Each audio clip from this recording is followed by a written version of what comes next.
Trojan family, what is going on? Welcome to the USC LAFB show. I'm your host, Ryan Dyru. Typically would be live right at this time, but did have to pre-record this, so apologies for that anyone was looking to join, but we'll continue doing our lives down the road. But wanted to get on here, talk a little bit more recruiting. One thing we haven't covered yet is with this coaching carousel, with the firings of Brian Kelly, of Billy Napier, of James Franklin, so on and so forth.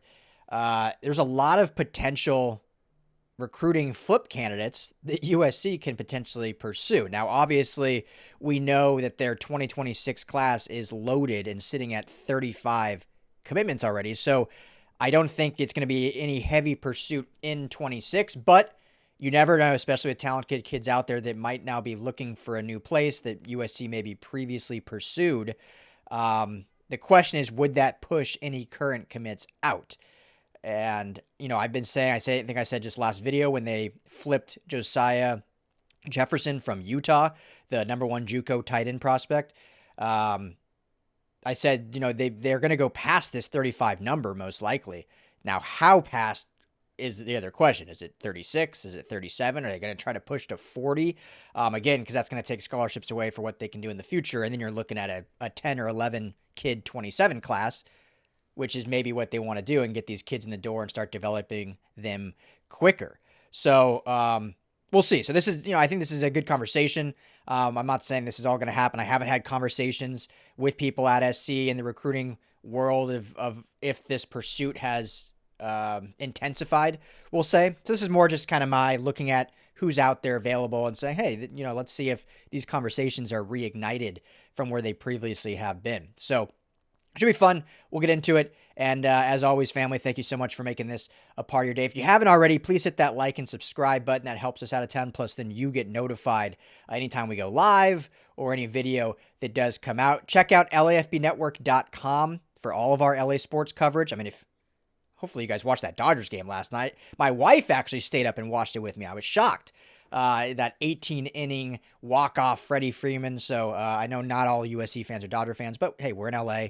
LAFB covers all LA sports. We got you covered there on the Dodgers as well. So become a member. You can become a member right here on the USC LAFB channel, or you can jump over to LAFBnetwork.com, join our community, become a member there, full access to our message board, which is free, by the way. We're trying to build that up. Go sign up, completely free. Intel there, recruiting intel, information, plus just a community for us to hang out, start some chat threads, have some fun outside of the comment here on YouTube, which is amazing. I love everyone that comments. But hey, bring it over to LAFBnetwork.com and we can continue the conversation there if it doesn't pertain to a specific video. So check that out for sure.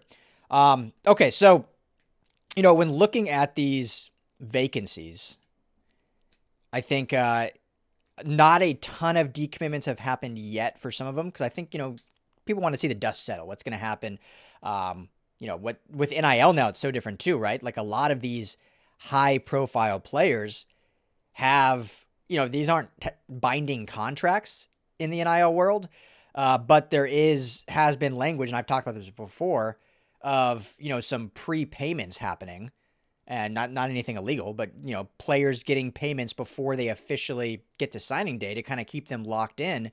And so that kind of muddies the water a little bit. And like, oh, well, if I decommit now, I would assume any smart agent or manager of these kids has some clause in there that's like, if the coach is fired, like we don't have to pay back what you already paid us because, we got to explore options. And so that's a legal line that I don't even want to go down. But I think that is part of the reason why maybe we haven't just seen a huge swath in decommitments. Now there's definitely been some. Penn State's had a couple. UCLA, which is who I'll talk about last, had a lot right out. Like they had like 10 in the first 48 hours. But LSU, still very fresh. Obviously, it's only been 2 days since that happened. So, that's still very fresh, which is why we haven't seen much. Florida, not super old yet, but again, waiting to see kind of when the dust settles. So yeah, we'll take a look at that. But let's look first at LSU. And I think there's 3 interesting flip candidates here. And again, this is going to look at the USC roster construction if they're able to fit more, and if it leads to having to kind of push others out and say, hey, sorry, like, we don't got room for you. We know this happens, right? Like sometimes a player decommitting is actually the school saying, hey, we're actually going in a different direction. But the announcement is like a player decommitting, but it could be forced by the school in a way. So I love this class. So I just want to start with that. Like, I really don't want to see anyone in this class, even, I know out there, if you're like, hey, if you can get a 4-star and remove a 3-star, but I just think the way that these pieces fit just makes so much sense. Even when you look at some of these 3-star kids who are highly talented, having great senior seasons in their high school. When you look at like the John Fafitas of the world, I think he's playing great, and he's going to be a really good offensive lineman. Chase Denise is playing great and probably underranked as a 3-star. What he's doing down in San Diego, just a big body. So I don't think they have any risk of getting pushed out. I just brought those two names up because they first came to mind, but just wanted to say, like, I hope that doesn't happen for anyone, even if USC does pursue some of these other kids. So the one name that pops off immediately is Havon Finney, right? 4-star cornerback, local kid, Sierra Canyon. Really felt like USC was maybe not in the driver's seat, but certainly right there at the top of his list before he ultimately did commit to LSU. Goes to Sierra Canyon, who's having an elite season. He's teammates with all those USC commits from Sierra Canyon, Brandon Lockhart, his counterpart. I mean, no wonder Sierra Canyon's so good when you really think about it. That's their defensive backfield with Havon Finney and Brandon Lockhart. Like, holy cow. But, teammates now. Could he want to come over with what's happened at LSU and, hey, remain teammates with him? Tron Baker, obviously, over there, who plays both ways. But obviously for a receiver standpoint and the other commits that USC has from Sierra Canyon. So there's that. The biggest question is, USC currently has 6 cornerbacks on the roster, just flipped 2 in the last 10 days. When you look at Jaden Crowder and Jaquan, the JUCO prospect, Jaquan Morris. So adding a 7th now, and I'll get to this later on as well, technically 6 cornerbacks, 1 safety. I've said all along that USC is recruiting DBs, not corners or safeties. It's going to be interchangeable. We'll see where guys fit. So in reality, 7 DBs. But Havon Finney would be a great fit. I mean, if you can make the numbers work, that's a guy that, again, local kid, super talented, 12th ranked corner in the class, just behind Brandon Lockhart, who's 11th ranked in Rivals industry rankings. And I think he'd just be a great fit, and you keep him home. So that it's a tougher pipe dream just because of the numbers USC already has with the 7 defensive backs. But if they can make it work, that's one you want to see happen. Because it just makes too much sense. USC was in on him. I mean, he never got like a prediction, but USC was right there in that, maybe not the driver's seat, but they were in the passenger seat for sure. And so now they could, re-engage those conversations and see if they can get him to, stay home. So that's an interesting one. Trenton Henderson, edge, 4 or 5-star, depending which outlet you look at. Another kid that USC was really in on. When we go back to June, and I'm going to bring up another one of these kids, but when we go back to June, the 3 kind of edge prospects that USC had basically circled at that time that was remaining out of, obviously they already had some commitments before them, was Luke Wafel, KJ Ford, and Trenton Henderson. Those were kind of the 3 that were like, okay, we're going to get one of these 3 kids. Obviously, we know what happened. I've documented it a bunch. They go all in on Luke Wafel, which in my opinion is the best of the 3. I think they're all 3 talented, but I think Wafel was the one to go get. I mean, that kid is going to be, all these kids are going to be special. But Luke Wafel, I'm so excited to get him on campus. And if you're interested or don't know, I did a video just last week about his performance. I mean, he's having a phenomenal senior season over in New Jersey. And he's completely committed to USC. That hasn't waffled at all. So Luke Wafel there. But Trent Henderson was a kid that had a visit. I'm trying to think back now. Had a visit scheduled. And then it was either once Wafel committed or once USC kind of said, we're going all in on Wafel, he ended up canceling his official visit. He was one of those blue chip prospects that was going to have one of those visits in June, and he ended up canceling it. And I think, did he on the same date ended up doing a visit to Texas? I can't remember, but it was somewhere in that lines where he had it scheduled, canceled because of USC's either full push for Wafel or it had already happened where Wafel committed. So, opportunity to re-engage. USC has three edge players currently committed when you look at their, current class. And obviously extremely talented edge players when you think of the likes of Wafel, Samota Katawanga, and not Sean Scott, he's going to be a linebacker. And then Andrew Williams, who's a 3-star, but still very talented local kid. So, when you think about the numbers, they could fit one more edge in there. I think they certainly could. And Trenton Henderson would certainly be a really solid one to add to that list. So he'll be one that we'll watch. We'll see if a visit can get scheduled during this season. And I'll definitely certainly keep tabs with you on that. The last one from LSU that I see as an interesting one is actually a 27 prospect. So obviously plenty of room there. No commits yet. And that's quarterback Peyton Houston. He was the heavy favorite for USC for the last 7 months. That kind of cooled once the season started, not really because anything USC did. Maybe they cooled their pursuit a little bit, but then it kind of became an Oklahoma versus LSU race. And he ultimately decided to stay home. He's from the state of Louisiana, commit to LSU. Because he's got so long, 27 is a long way away. So if I was his family, I'd be like, hey, let's wait and see who the next hire is. But you lose Brian Kelly and the offensive coordinator was just hired. So, that clearly went into his decision to commit to LSU, besides the fact that it's LSU and staying home.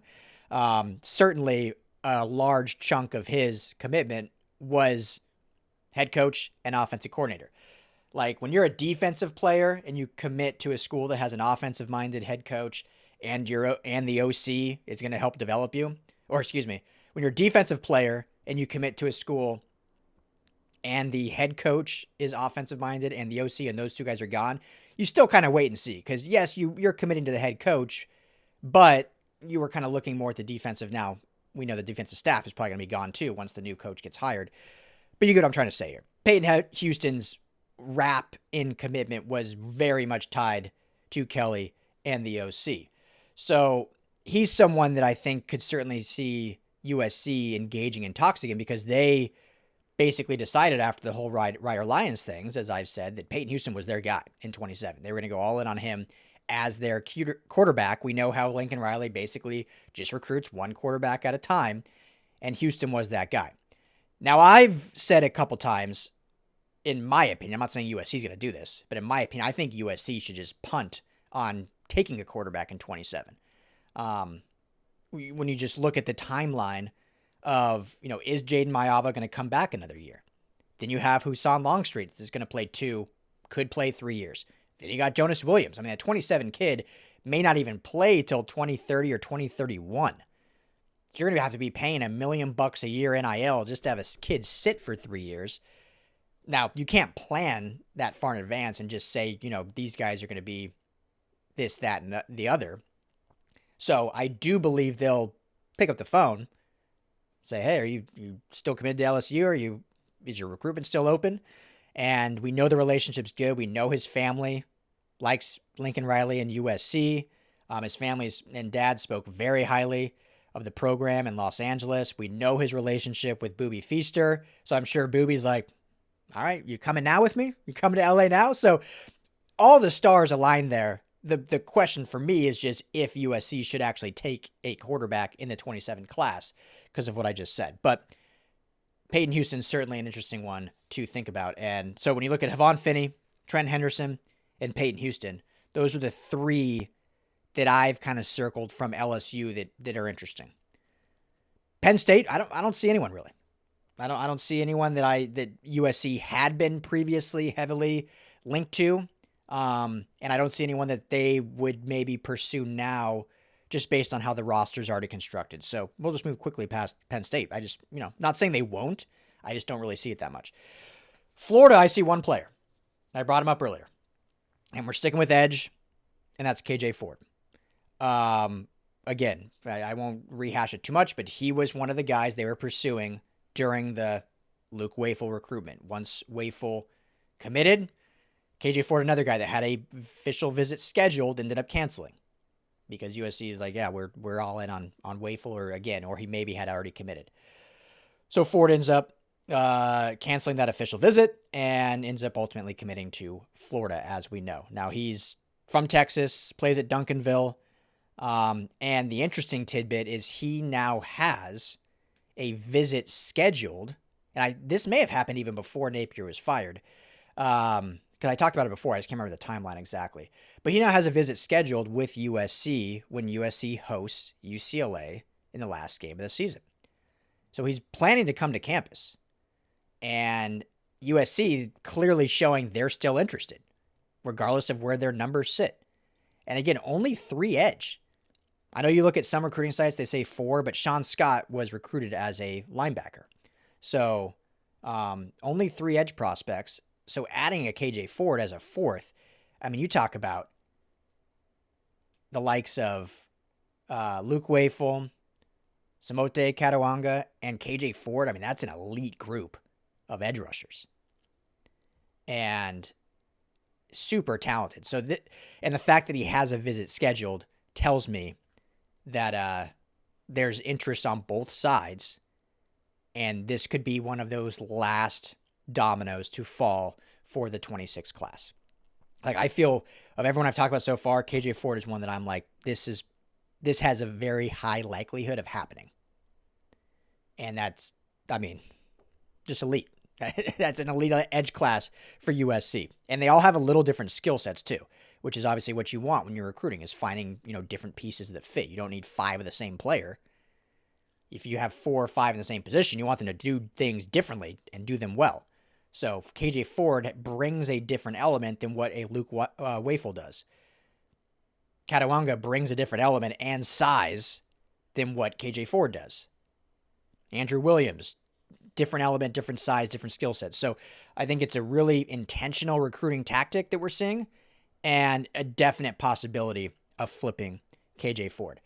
Before we talk about the last team, I do want to talk to you guys quickly about our friends over at Sleeper. You've heard me say it on every show. #1 sports app right now. Go to download it in the Google Play or the App Store. And when you go to make your first deposit, make sure you use our promo code USCLAFB. That's USCLAFB. They're going to give you a match bonus up to $100. So if you deposit $100, you're going to get a free $100 to play with. You got $200 now. If you only want to put in 10, put in 10. They'll give you 10. You're playing with 20. What do you need the deposit for?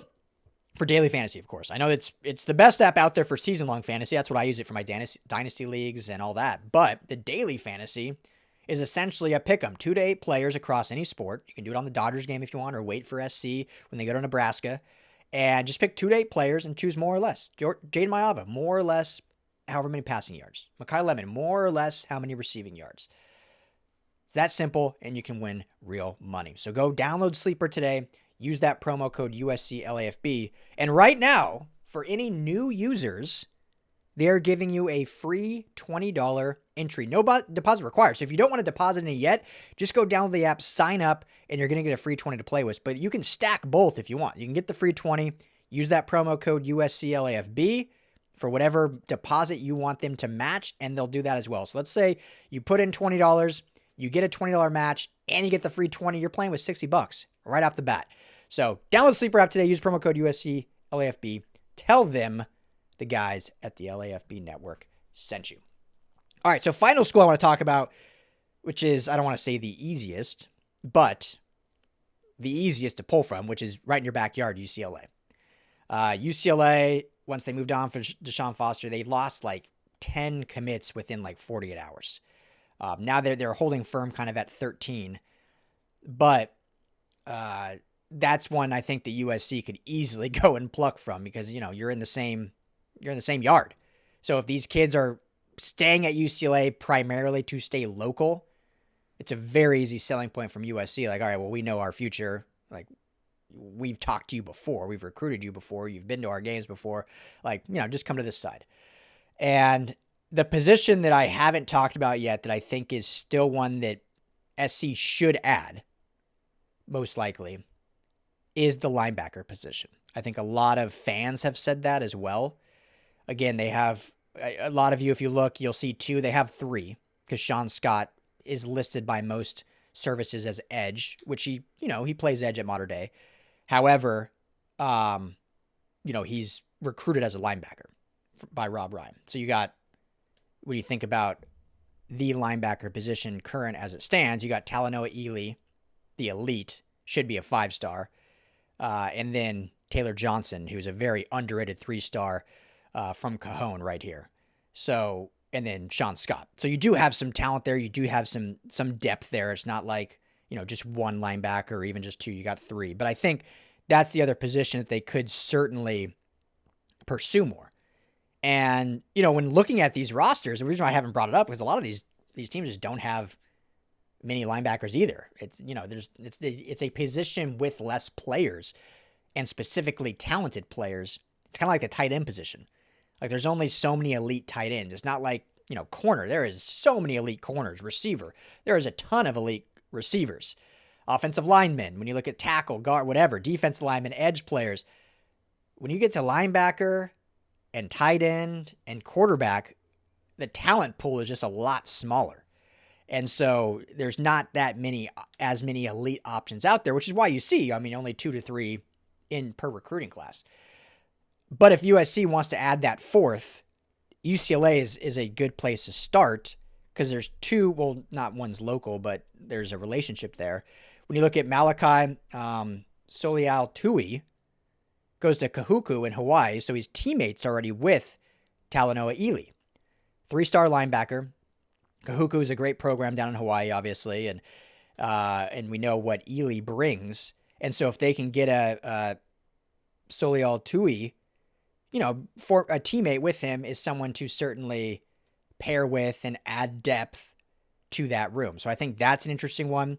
Matthew Muasau, his brother played at UCLA, so obviously a relationship there. 3-star, goes to St. John Bosco, local kid. And when Deshaun Foster was fired, I don't know if I think he decommitted, but then now he recommitted. So he decommitted, recommitted, but he is committed to UCLA now. But obviously waffling and not knowing. Obviously UCLA cleaned house with everyone. And there's a lot of unknown of what that's going to happen with that program.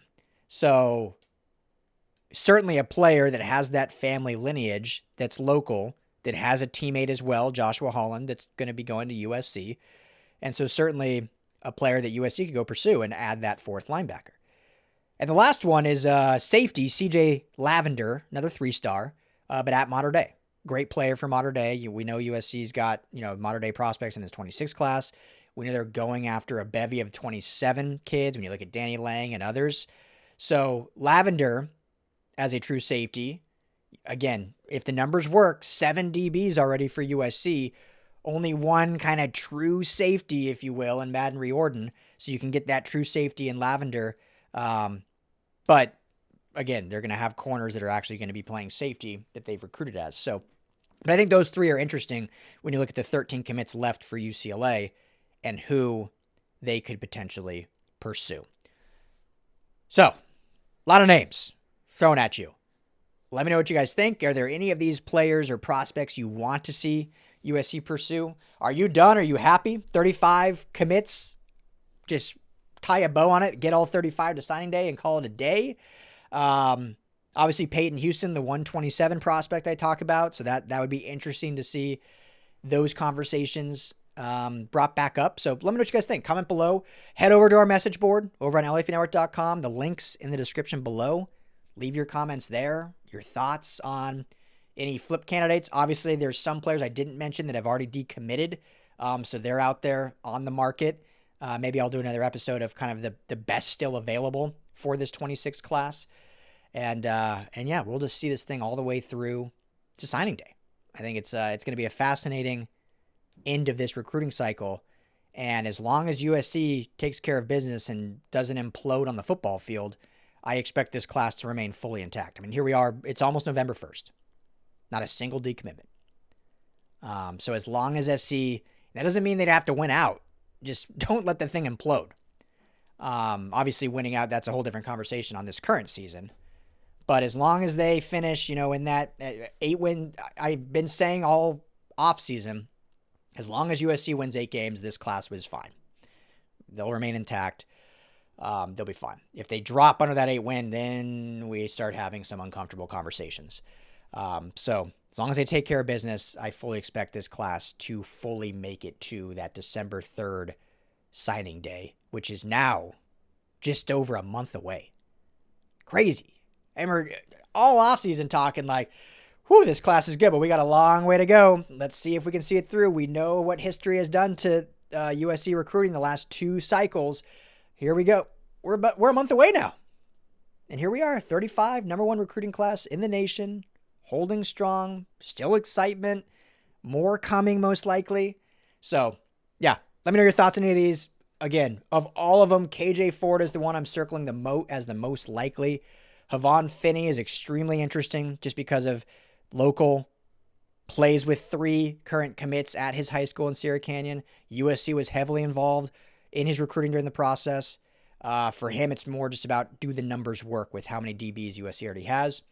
And then, Muasso, I think, is an interesting name when you look at adding a potential local linebacker. But yeah, know what you guys think. Thank you, as always, for tuning in. This is the USC LAFB show. Hit that like and subscribe button. I'll be at practice tonight at USC on campus. We'll be talking to Lincoln Riley and some offensive players. So I'll have a video shortly after that, just with my takeaways from talking to Riley for 5 or so minutes. And we'll have his interview up here as well, right on the USC LAFB channel. Everyone enjoy the Dodger game this evening. We'll see Shohei and his heroics as he's on the mound less than 24 hours after going 18 innings. So should be a fun night in LA. Thank you, family. And as always, fight on.